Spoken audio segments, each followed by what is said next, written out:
Hey everyone, it's Tim again here, and once again I'm going to talk to you about two people, but this time with the same exact name.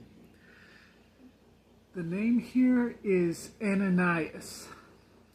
The first one, very very well known, is Ananias and Sapphira, the man who tried to lie to God.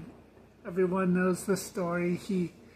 They were told to sell everything they have and bring the money to Peter and give it to God. Ananias only sold half of what he had, and then tried to say it was all of them, and Peter called him out on it, and he dropped dead. However, there is another man where, as God literally knocked Saul of Tarsus off his high horse and said, "What are you doing?" He sent him to another man.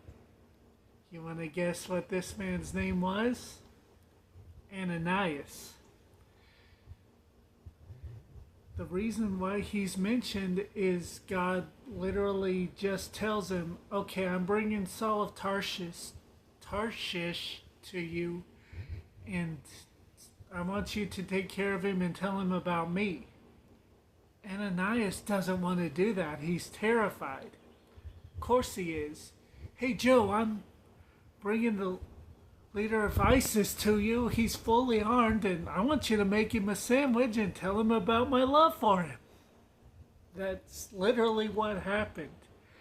God did not even tell Ananias that Saul was blind. Ananias had to realize that when Saul got there. Ananias, however, does what God says this Ananias does. He cares for him, nurses him back to health, and sends him on his way. Here's the thing. That Ananias is never heard from again. We don't know what happened. But at the same time, as this Ananias walks through the gates of heaven, I believe God showed him what Saul became and turns and goes, "Hey, that was because of you. Great job."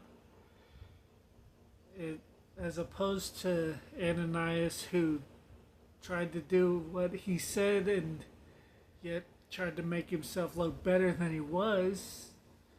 And when he gets to eternity, God goes, "Okay, why did you think it was okay to lie to me?"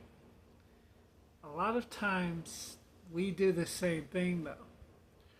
We'll get ahead of God and we say, "Okay, we're supposed to do this, but how about we do it this way and that way?" And God's going, "No, I said do this." And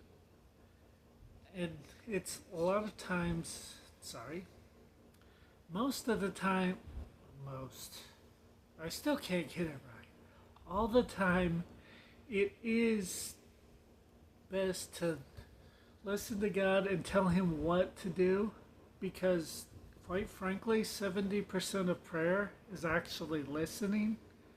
Even if it does look scary, or even if you know you're not really going to get any accolades from it. Because at the same time, do you want to be known as the guy who tried to trick God, or the man who raised up an apostle? It's a very short video this time, but that's all I have. See you next time. Bye.